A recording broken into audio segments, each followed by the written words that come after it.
It's a wonderful day, and I hope you're having a fantastic day because we're going to talk about how to stop overthinking everything you do. Just think about it.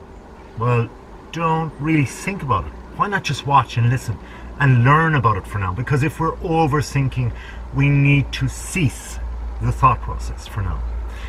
Do these several things. One is notice when you're stuck in your head. You see, overthinking can become such a contagious thing, a habit in fact. You don't even recognize perhaps when you're actually overthinking.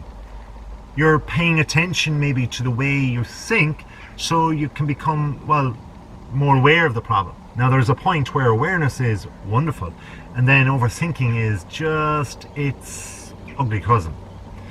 You see, when you're replaying things over and over, events, things that have happened, good or bad, in your mind, you're worrying them, you're attaching emotion to them. And these are things that perhaps, and more than likely, you just cannot control. If they're things that you're doing tomorrow, then you might be planning. That's one thing. But if they're things that went off in a one-time event in your life, that you'll never have that event again, you can't change it. So why overthink in the first place? They're not going to be productive thoughts. Another way is to keep the focus on problem solving.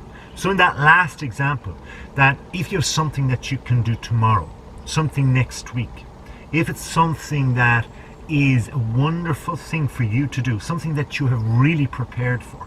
Let's say, for example, it's your annual review in work, and you have worked long and hard for this opportunity to be assessed, opportunity to be given the chance perhaps to get promotion.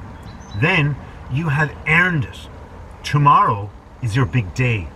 It's a time where you can sit down with your bosses, with your managers, with your supervisors, with the owner even, and you can convince them that what you have done is better than what you did the previous year.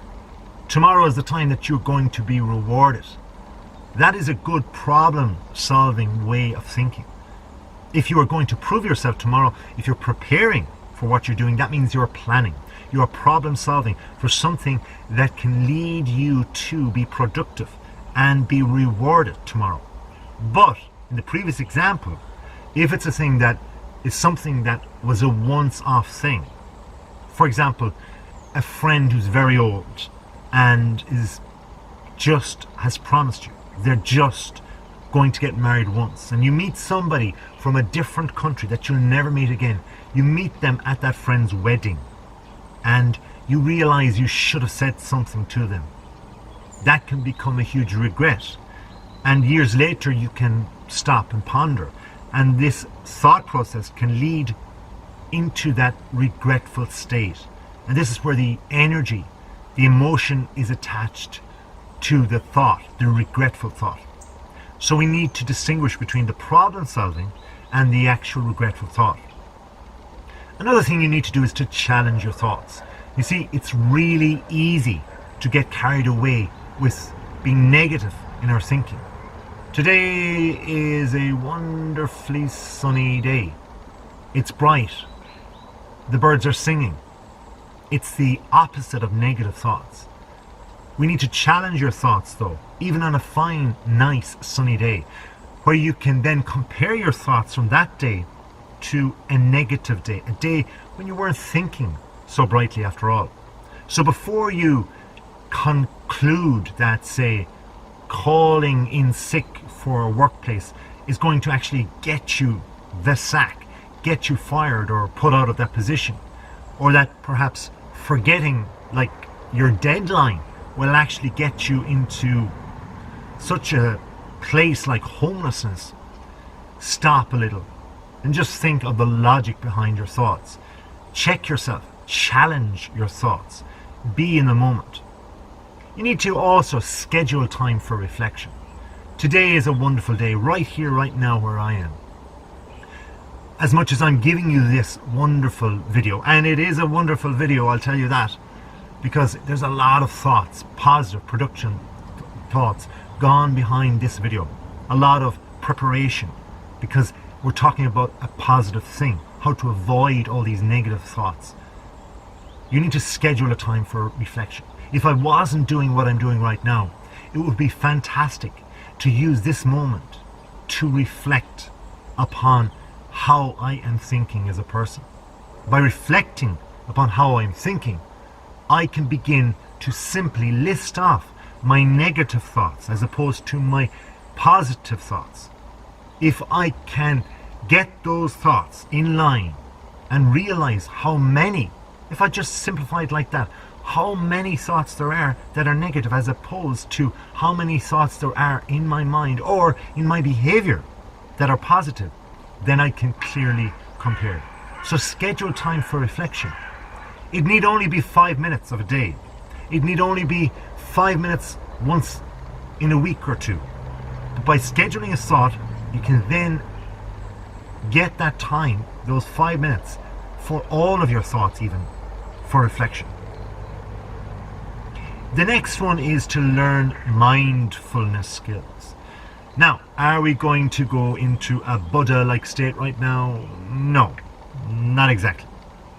But mindfulness is a wonderful thing. Rather than me going on and on about the wonders of mindfulness and all of that, just remember that there are a whole new area that perhaps you haven't even tapped into. By learning these mindfulness skills, there's one certain thing that you're going to have, and you're going to have it for the rest of your life. You're going to have it when all stresses come, not only right now, but when all stresses come at once right now. Then you can tap into that skill of using your mindfulness.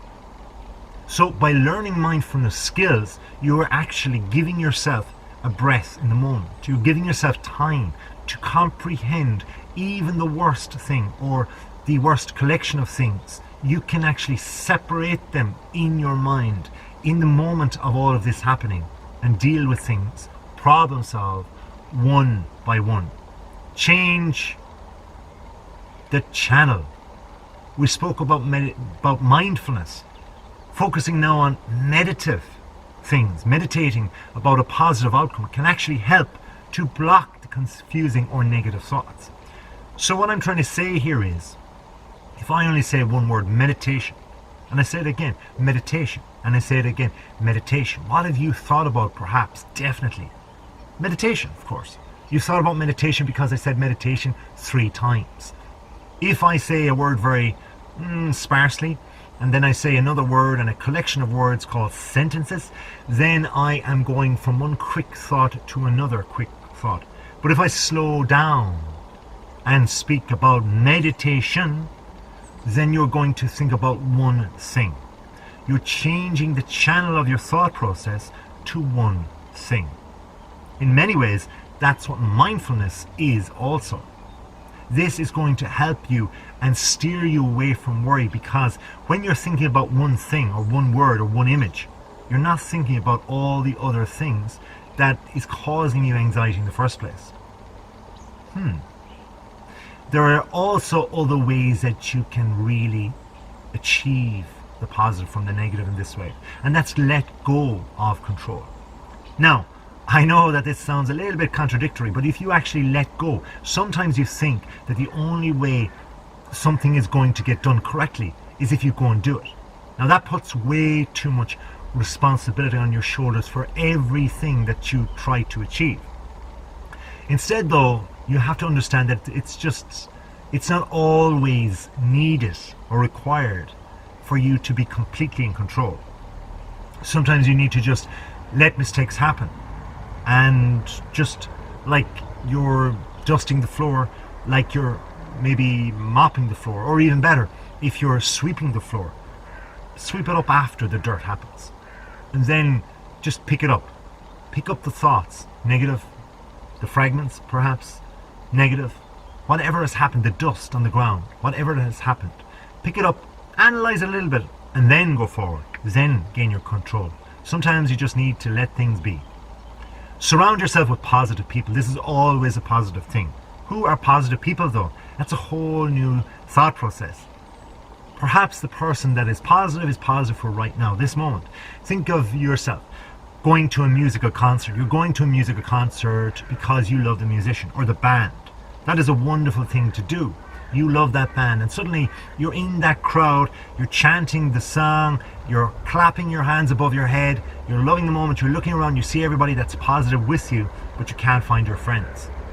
Yeah, okay, your friends, they might be very positive people, but they're gone to the bar. So you're on your own. But are you really? You look around and everybody else is smiling to the exact moment of the song. That moment that you just love. That could be the song and the moment of the song that has made you pay all that money to go to that concert in the first place. This could be the highlight of your year. And you know what? It is still, because if you're surrounded by people that in that moment are positive, that is enough to call positive people for now. Live in that moment. This is the last one. Live in that moment. If you live in that moment in life, moments will gather, moments will pass, but you look back and have happy memories of every moment. It's that simple. If you've enjoyed this video, please subscribe. If you haven't already, please do, and thank you very much if you have so far. Until next time, I mean it, have a wonderful day.